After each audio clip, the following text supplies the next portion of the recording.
Okay guys, last video on graphing. We're going to get out of the way secant, and once we do, we've done them all.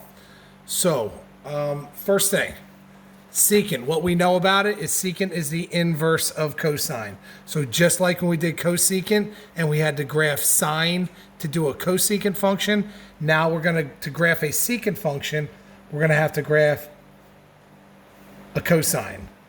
So we got the inverse of cosine.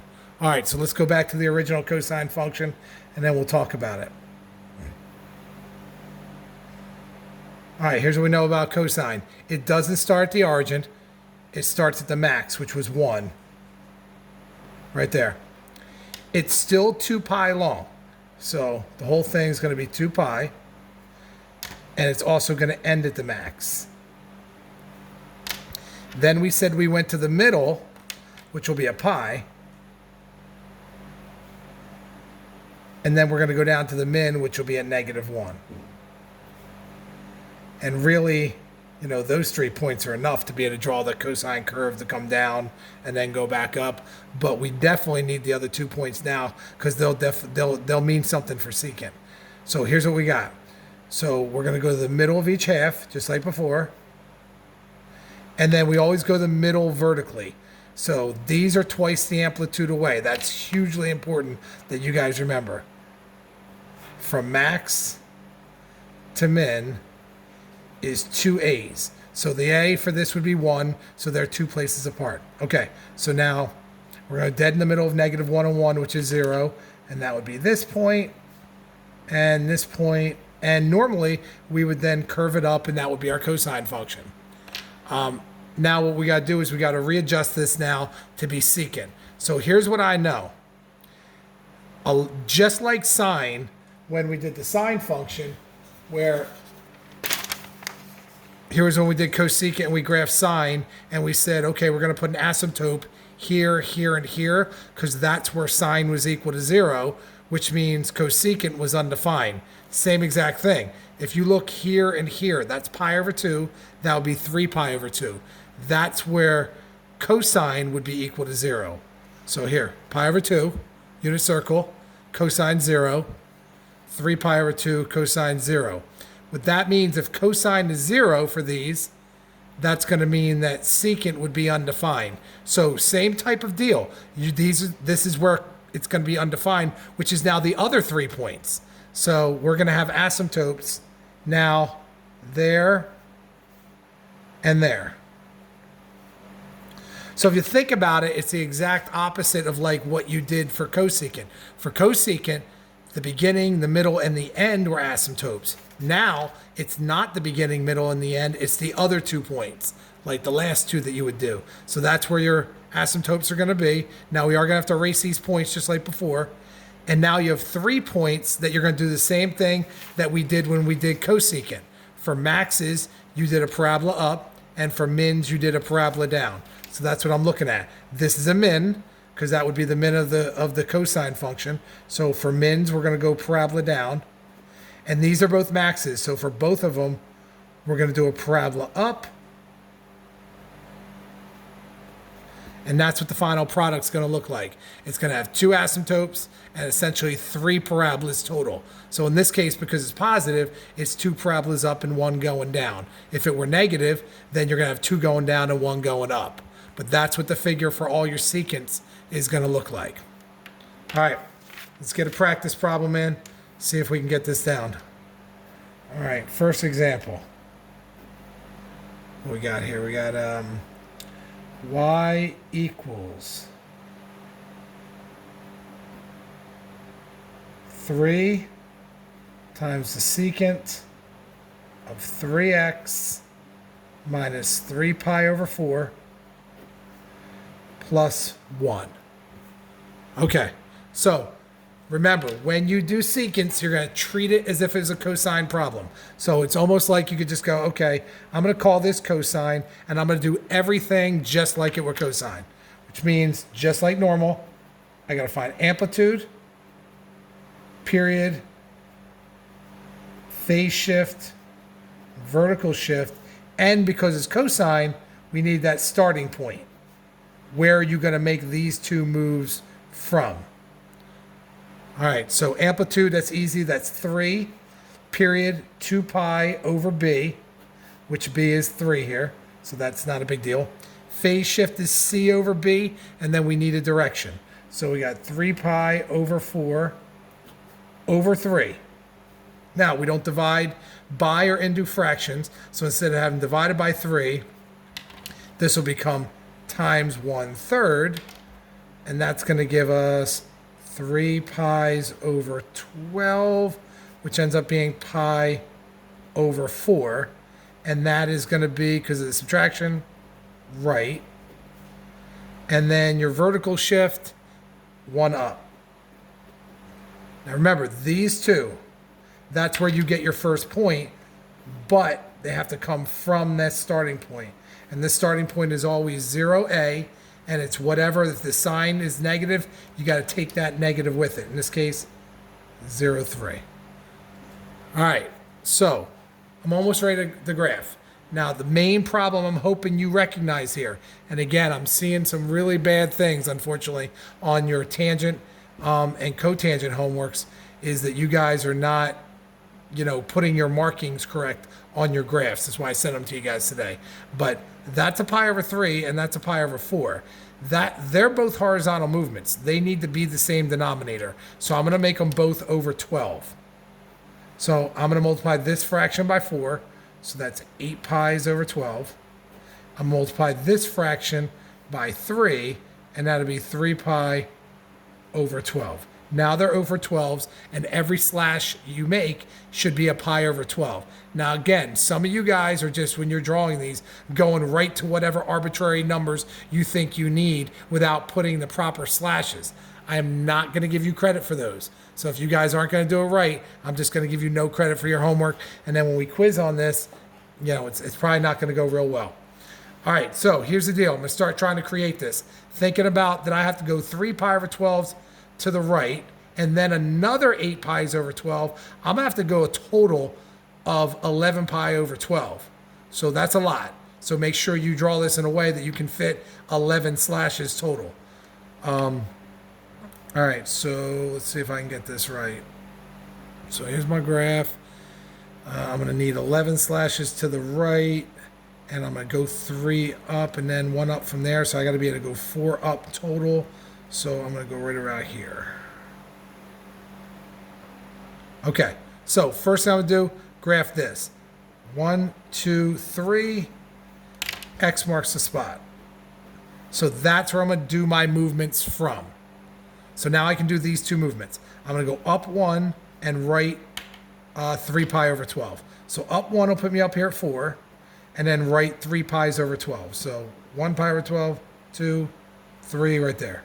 3 pi over 12, and that's where your very first point is going to be. So right there, that's where we're going to start, to max. My end point is going to be 12 or 8 pi's over 12 to the right of that. So I need 8 more slashes, which is going to get me to 11. So 4, 5, 6, 7, 8, 9, 10. There it is. That's 11 pi's over 12. That is 8 places over, which is what the period is. So that's where we end. Perfect. Now we're going to go to the middle. Now if they're 8 apart, I can go 4 up or 4 back. Either way, I'm going to be at 7. So 1, 2, 3, 4. This is 7 pi's over 12. That's where the next point's going to be. And then, like we said up here, you're going to have to go twice the amplitude down. So from 4, I'm going to have to go twice 3. So 6 places down, I'm going to be down at -2. So boom, boom, -2. There we go. All right. Last two things are going to be your asymptotes. So now I need to figure out where they are. Really, you guys don't even need to do points. If you know the asymptotes are going to be where the next 2 points are, you could just really go to the middle of these two and draw the asymptote without even drawing the point that you're going to erase, which, by the way, I forgot to do up here. You do have to erase the points on your asymptotes. That would be something you would lose points for. I'm going to put the point and then just erase it. So these are 4 apart, so it's going to be 2 over. So it's going to be right here at 5 pi over 12. And then it's going to be the amplitude up or down from either of these. So it's going to be at 1. 3 up or 3 down. So that would be right there. I'm not going to put it very dark. And then over here, the same thing. Over 2 places to 9. It would be right there. And that would be my cosine function. If I were to graph this now, down here, through here, and up there, that'd be a perfect cosine.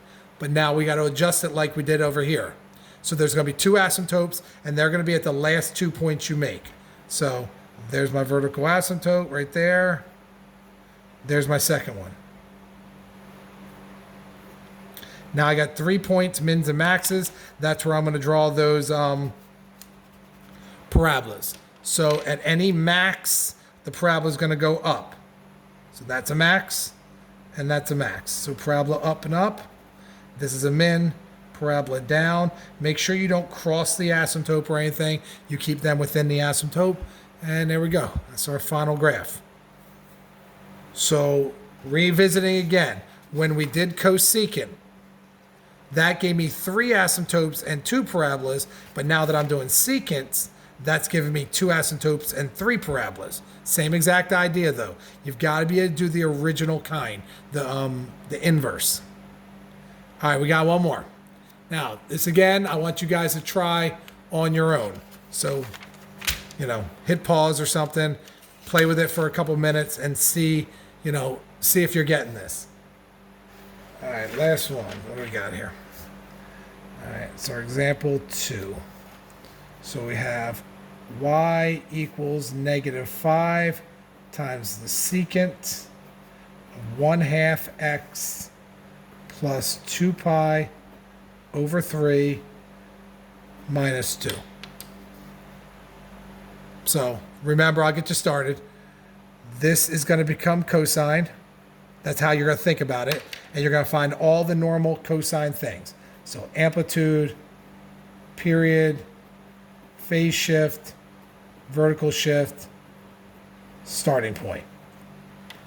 All right, so now hit pause, take a shot, see if you can come up with what I come up with, and then come back to me in a minute or two, however long it takes you. I'm obviously just going to keep going, and then you can compare it. All right, so here's where we start. Amplitude is 5. Remember, amplitude's always positive. But if there's a negative, remember what that's going to mean. That's going to mean instead of starting at a max and coming down, you're going to be at the min going up. So yours won't look like a U, a parabola. It'll look like an inverted. So what I told you guys when we did cosine is make a little bit of note of that. So that reminds you that you're going to be going up when you get to the middle. All right, period. 2 pi divided by b, which is 1/2. That becomes 2 times 2. That's 4 pi's. So that's how long it is. Phase shift, C over B. 2 pi over 3 over 1/2. Now remember, we don't divide by fractions, so this is going to become times 2 over 1. So that's going to be 4 pi over 3. And because it's addition, that's going to be left. Vertical shift, we got here, we got 2 down. And your starting point, where you're doing these 2 movements from, is going to be 0a, and in this case, you're going to take the negative. So it's 0, -5. That's how you're reflecting down to your min. All right. I'm not going to start graphing yet because we have the same issue as we had last time. This is a pi over 3. This is not. That's going to pose a little bit of a problem when you try to create your little slash things. Like I said earlier, I returned a lot of papers today. A lot of papers I returned because people's intervals on their x-axis aren't making any sense. They need to make sense when you guys graph these. You can't just go, oh, I need to go 4 pi over 3 to the left. I'm just going to put a slash to the left and call it 4 pi over 3. That's not going to cut it. I'm going to mark that wrong. I'm not going to give you guys credit for things like that. So I'm going to make this a pi over 3. And that's pretty easy to do because I just multiply the top and bottom by 3. And that will then give me 12 pi's over 3.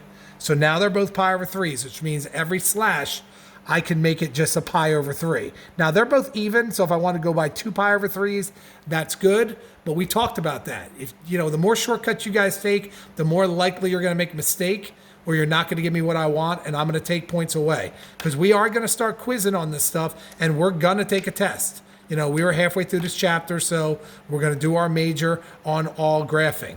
So, you know, we got to be able to master this a little bit. All right, here's what I'm looking at. When I go to create this, I'm going to have to go 4 pi over 3 to the left. So it's going to be 4 slashes left of my y-axis. But then I'm going to have to come 12 back to the right. So make sure when you create it accordingly. Also, you're going to start at 5 down and then go down 2 more from there. So make sure that you can go 7 down too when you create this graph. So it's a lot of stuff to think about.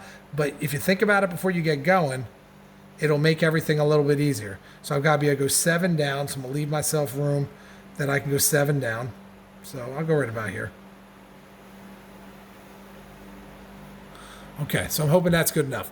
So I'm going to go start off with 0, -5. So 1, 2, 3, 4, 5. X marks the spot. That's where I'm going to move from. From there, I got to still go down 2 more, and I've got to go left 4 pi's over 3.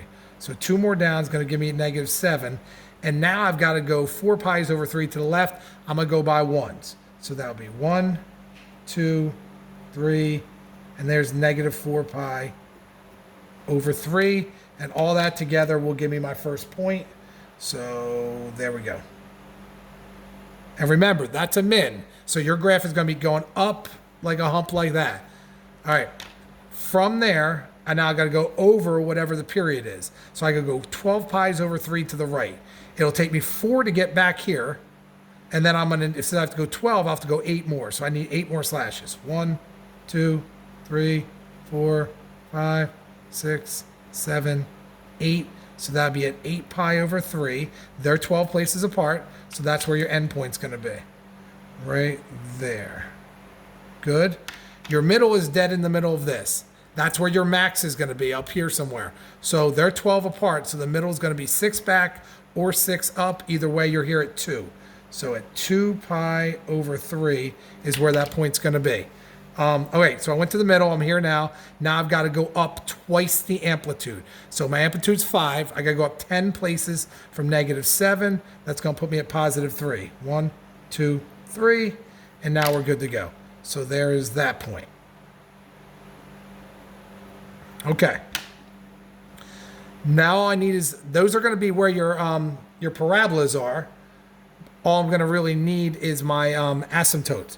So the asymptotes are going to be in the middle of each of these. So again, you could just go and figure out where that is and draw the asymptote and never do the point. I'm going to do the point because it's going to give you guys practice for cosine, which, you know, it's coming in your near future on a quiz. So I'm going to go in the middle of these. These are 6 apart. So I'm going to go over 1, 2, 3 places. It's going to be right about there.